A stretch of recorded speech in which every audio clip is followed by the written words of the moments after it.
Assalamualaikum warahmatullahi wabarakatuh. Bagaimana kabar hari ini anak-anak? Semoga tetap selalu sehat ya, dan selalu tetap terapkan protokol kesehatan. Pada pertemuan hari ini, kita akan membahas tentang penjualan barang dagang. Dalam proses penjualan, terdapat sebuah dokumen administrasi transaksi penjualan yang sangat penting untuk dilakukan. Karena kita dapat memastikan apakah proses penjualan berjalan sesuai. Tujuan pembelajaran hari ini, yang pertama, siswa diharapkan dapat memahami ruang lingkup penjualan. Yang kedua, menjelaskan perusahaan dagang berdasarkan konsumen. Yang ketiga, menjelaskan penjualan, retur penjualan, dan potongan penjualan. Yang keempat, mengkategorikan perusahaan dagang berdasarkan konsumen. Dan yang kelima, mengidentifikasi retur dan potongan penjualan. Baik, anak-anak silahkan mencermati gambar yang ada di layar. Terdapat beberapa gambar, ya. Gambar ini adanya proses terjadinya transaksi penjualan. Yang pertama, adanya dua belah pihak, penjual dan pembeli, ya. Kemudian adanya kesepakatan, dan kemudian adanya barang yang masuk dan barang yang keluar. Nah, sehingga dapat kita simpulkan, ya, penjualan itu adalah kegiatan yang menjual barang atau jasa kepada pihak lain. Ya. Transaksi penjualan dapat berupa tunai ataupun kredit. Dari gambar yang ada di layar, anak-anak dapat melihat penjualan tunai itu bukti transaksinya berupa nota atau kwitansi. Sedangkan penjualan kredit, bukti transaksinya berupa faktur. Kemudian selanjutnya kita akan membahas perusahaan dagang berdasarkan konsumen. Yang pertama, perusahaan dagang besar atau wholesaler, ya, yaitu perusahaan yang secara langsung membeli produk dari pabrik dalam jumlah yang sangat besar, kemudian menjual barangnya ke sebagian pedagang melalui perantara dengan volume penjualan yang cukup besar. Contohnya adalah grosir.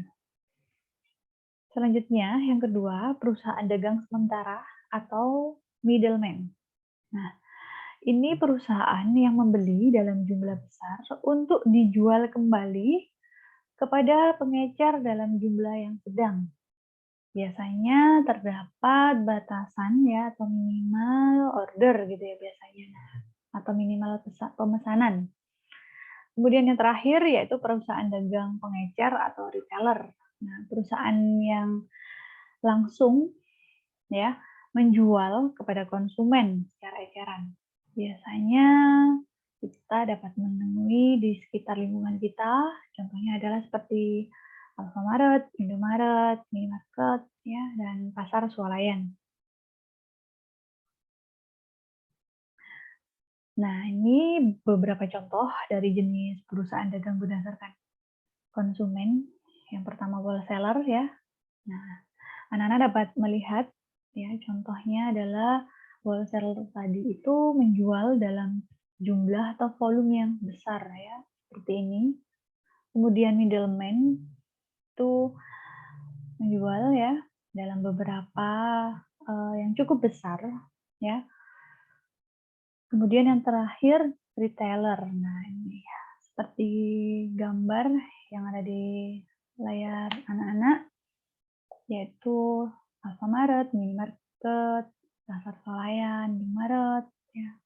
Jadi menjual barang itu langsung kepada konsumen secara ecer, ya. Tidak ada minimal pemesanan dan tidak harus dalam jumlah yang sangat besar.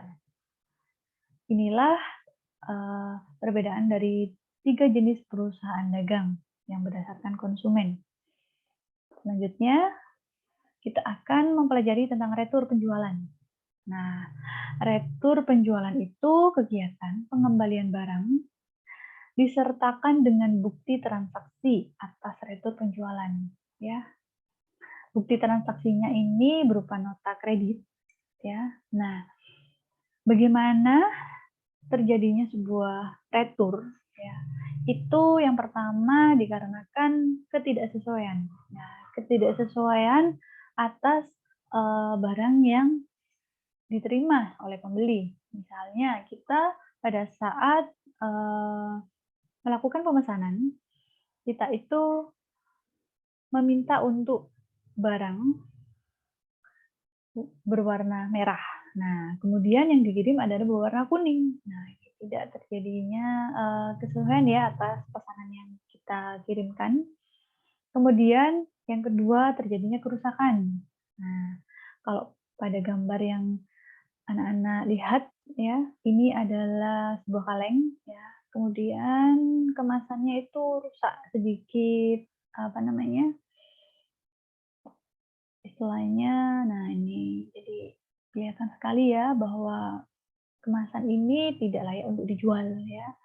Nah, ini terjadi ya ketika bisa jadi proses pada saat pengiriman ya. Karena di dalam sebuah perusahaan itu pastinya sudah ada yang namanya quality control ya. Pada saat barang itu keluar itu sudah ada pengecekan barang. Nah, pada saat proses pengiriman, nah ini kita yang apa namanya tidak bisa memastikan bahwa mungkin nanti terjadi sesuatu penumpukan barang atau hal yang lain. Yang ketiga adalah kualitas dan kuantitas. Pada contoh di gambar ini adalah tanggal expired gitu ya, jadi kadaluarsa. Nah, kemudian ada beberapa barang ya yang tidak sesuai dengan ukuran, kita meminta untuk diberikan dalam jumlah 5 karton, yang dikirim 4 karton. Di dalamnya pun tidak sesuai. Nah, yang satu lusin biasanya terdapat 12 pieces, kemudian terdapat 10 pieces. Selanjutnya yaitu bukti transaksi, adanya retur ya. Kita dapat mengembalikan barang ya atas pesanan yang kita pesan tidak sesuai. Ya, makanya terjadi retur penjualan tadi ya. Jadi seperti gambar di sini adalah bukti transaksi nota kredit atas terjadinya retur penjualan. Nah, diterima kembali 2 buah papan tulis whiteboard karena rusak. Nah, bahkan harganya harus kita cantumin. Nah, kemudian kita sudah apa namanya dan rekening ini telah dikreditkan gitu ya. Oke, selanjutnya kita akan pelajari potongan penjualan. Nah, potongan penjualan ya, yaitu potongan harga jual yang diberikan kepada pelanggan ya, karena agar membayar tepat waktu dan memenuhi persyaratan jual beli. Nah, berapa persen? Nah, berapa persen ini yang diberikan adalah kebijakan dari perusahaan itu sendiri. Potongan penjualan diberikan salah satunya adalah sebagai strategi penjualan. Yang kedua, merangsang pembayar utang. Jadi agar cepat untuk apa? Segera membayar gitu ya. Jadi biar tidak lama-lama. Nah, itu jadi kita berikan potongan penjualan. Dan yang ketiga adalah keputusan pembelian. Nah, seperti materi sebelumnya ya, transaksi pembelian ada beberapa syarat ya pembayaran yang biasanya kita kenal dengan istilah 4/10, N/30. Nah, 4 ini menunjukkan persentase diskon yang ditawarkan oleh penjual, yaitu sejumlah 4%. Kemudian 10 ini adalah menunjukkan jumlah hari dari tanggal faktur Tanggal faktur ini tanggal terjadinya proses transaksi, ya. Dalam hal pembeli harus membayar faktur untuk menerima diskon yaitu selama 10 hari. Jika lebih dari 10 hari, maka pembeli tidak bisa mendapatkan diskon ya atau potongan penjualan tadi sejumlah 4%. Tapi ketika pembeli melakukan pembayarannya sebelum 10 hari, maka mendapatkan potongan penjualan. Nah, kemudian N/30 ini merupakan perhitungan jika pembeli tidak membayar jumlah penuh. Maksudnya di sini adalah pembayaran bersih harus dibayar jatuh tempo, yaitu selama 30 hari. Ya, batas maksimal adalah 30 hari. Nah, ada beberapa contoh soal ya. Contoh soal dari potongan penjualan.